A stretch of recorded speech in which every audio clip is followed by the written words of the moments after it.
बिस्मिल्लाहिर्रहमानिर्रहीम। I am Zulfiqar Ahmed from Emerson College Multan. अस्सलाम वालेकुम डियर स्टूडेंट्स। आज का हमारा टॉपिक है Mao Zedong and static studies. Mao Zedong static studies पे क्या कहता है, उसने किस तरह से इसको बयान किया है और उसने क्या क्या असूल बताए हैं, ये सारा कुछ आज के लेक्चर में डिस्कस करेंगे। तो Mao Zedong and static studies. Power comes out of the barrel of a gun। Mao Zedong 1938। Mao Zedong की ये एक सेइंग है जो उसने 1938 में कहा था कि ताकत जो है वो हमेशा कहाँ से आती है, बैरल ऑफ अ गन। तो अब हम आते हैं इसके इंट्रोडक्शन की तरफ। First of all we introduce Mao Zedong कि माओ ज़ेतुंग कौन था, कहाँ पैदा हुआ और उसने किस तरह से स्टैटिक स्टडीज को बयान किया है। Mao Zedong was born into a peasant family in the rural region of the Hunan province in 1893. He had an enthusiastic reading appetite that he maintained throughout his life and was self-schooled in the writing of matters of war, to include Sun Tzu and Clausewitz, both of whom he quoted often. He was also a student of military history, analyzing military operations in past wars of what made them successful and what did not. Mao wrote on guerrilla warfare, also known as Yu Chi Chen, in 1937, followed by problem of strategy in guerrilla war against Japan and on protracted war in 1938, in which he articulated the strategy the Chinese should employ against the Japanese in the Second Sino-Japanese War. That was a brief introduction of Mao Zedong. Now we will talk about his strategy. Mao hybrid strategy. Opinions of Chinese leader on how to fight the Japanese invaders were divided, with many opting for a regular war of army versus army. Based on his static assessment of the situation, Mao, however, advocated a hybrid strategy that included guerrilla warfare. In an effort to convince others to adopt his strategy, Mao wrote extensively and convincingly on the mechanism and merits of his strategy. What was the basic guiding principles of his strategy? In order to achieve the aim, he noted that there was but one basic guiding principle, from which all others derived. That was paramount in the war against the Japanese, to strive to the utmost to preserve one's own strength and destroy that of the enemy. 6 principles supported his basic principle. 6 असूल उसने बताए जो कि उसकी जो strategy है उसको support करते हैं. First of all, the use of initiative, flexibility and planning in conducting offensives with the defensive, battle of quick decision within protected war, and exterior line operation with interior line operation. Number 2, coordination with regular warfare. coordination with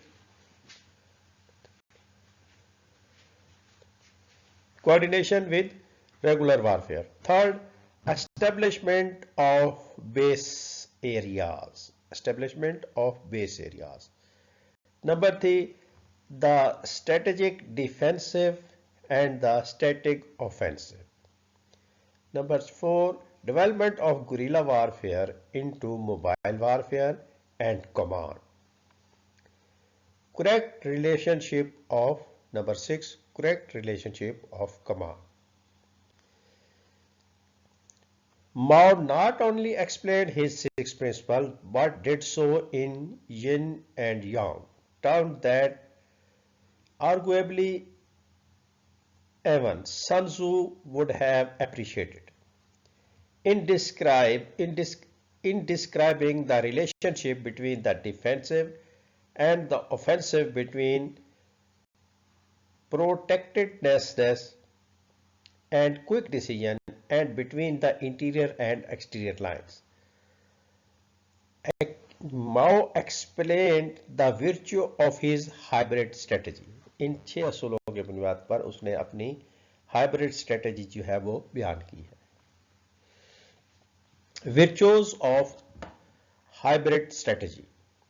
The enemy forces, though strong in arms, in certain qualities of their men and certain other actors, are numerically small, whereas our forces, though weak, are numerically very large, added to the fact that the enemy is an alien nation invading our country while we are resisting his invasion on our own soil. This determined the following strategy. Tactical offensive. It is possible and necessary to use tactical offensive within the static defense to fight campaigns and battle of quick decisions within a static protected prolonged war, and to fight campaigns and battle on exterior lines within strategy interior lines. Such is the strategy to be adopted in the war of resistance as a whole. It holds true both for regular and for guerrilla warfare. Guerrilla warfare is different only in degree and form. 3 overlapping stages. 3 overlapping stages को बयान करता है. Mao divided his overarching strategy of protracted war against the Japanese and Kuomintang into 3 overlapping stages. The strategic defensive, strategic stalemate,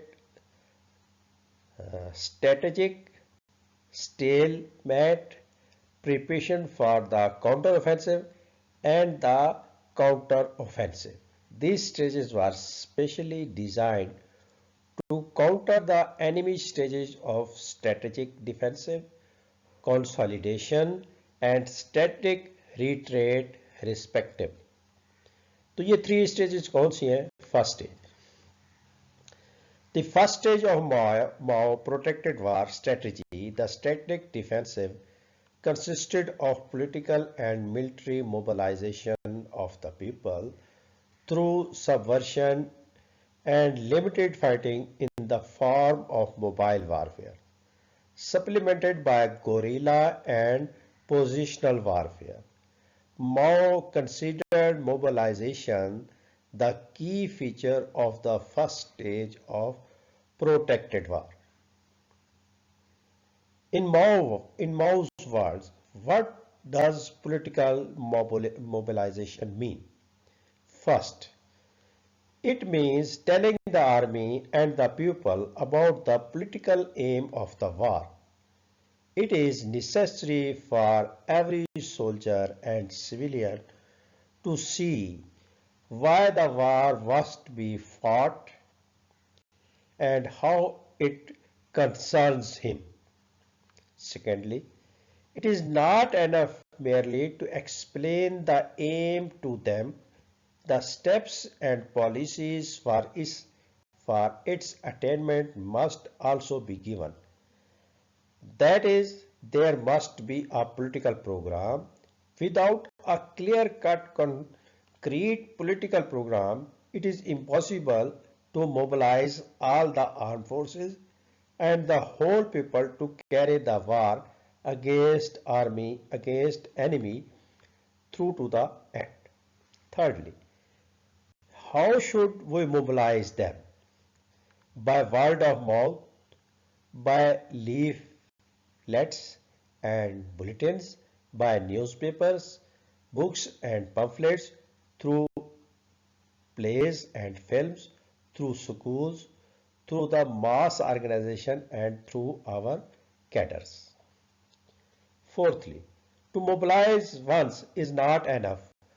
Political mobilization for the war of resistance must be continuous. Our job is not to recite our political program to the people, for nobody will listen to such recitation.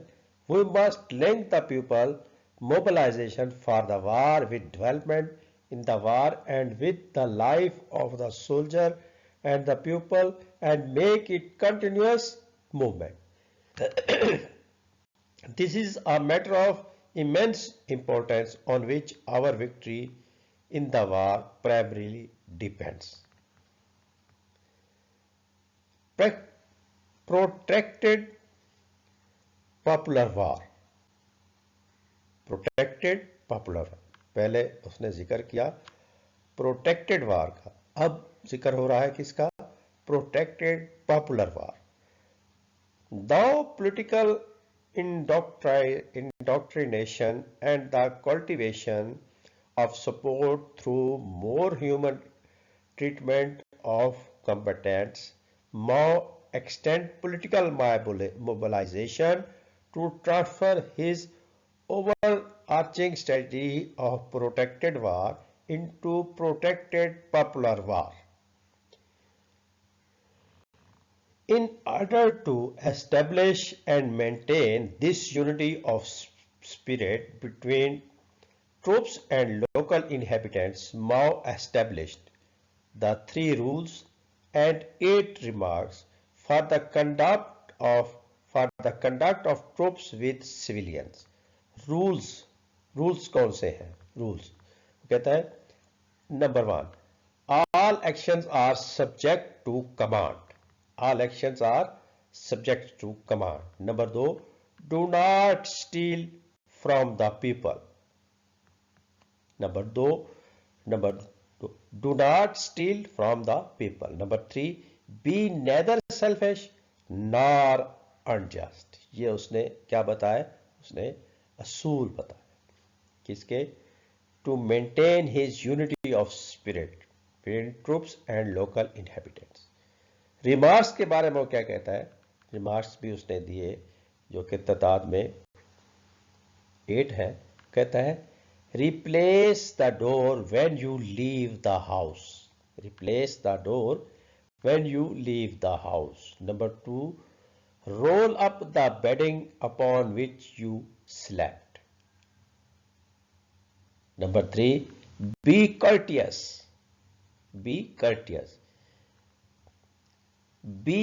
Number 4, be honest in your transactions. Be honest in your transaction. Number 5, return what you borrow. Return what you borrow. Replace what you break. Replace what you break. Do not bath in the presence of women. Do not bath in the presence of. Do not without. Number 8. Do not without authority search the pocket books of those you arrest. तो ये उसने harmony पैदा करने के लिए इत्तेहाद, यानी जब आप किसी इलाके को फतह कर लेते हैं तो फिर उसमें आपके रूल्स क्या होंगे और उसने रिमार्क्स क्या दिए हैं इसकी उसने वजाहत की है. The comprehensiveness of the political introduction, indoctrination, and civilian military cooperation effort was such that it not only moved the people to support war, but to also buy further into the communist ideology and the political end game. माओ की सबसे जो static planning है उसमें गुरीला warfare की जो है ना बहुत ज़्यादा अहमियत है। तो अब हम पढ़ते हैं कि गुरीला वारफेयर के बारे में माओ क्या कहता है। Guerrilla warfare and Mao. While Mao included mobile and positional warfare with guerrilla warfare in the first stage, its primary aim was the building of a guerrilla warfare capability. Mao described guerrilla warfare as a weapon that a nation inferior in arms and military equipments may employ against a more powerful aggressor nation. In guerrilla warfare, terrain, climate, and society in general were used as obstacles in resisting and defeating an enemy. In terms of execution, he described it in yin and yang terms. Tactics in guerrilla warfare. Tactics in guerrilla warfare. In guerrilla warfare, select the tactics of seeming to come from the east and attacking from the west. Avoid the solid, attack the hollow, attack, withdraw, deliver a lightning blow, seek a lightning decision. When guerrillas engage a stronger enemy, they withdraw when he advances. Harass him when he stops. Strike him, he is dull. Pursue him when he withdraws. Guerrilla warfare in terms of strategy. क्या कहता है? In terms of strategy, Mao described guerrilla warfare as being based primarily on alternate mobility and attack.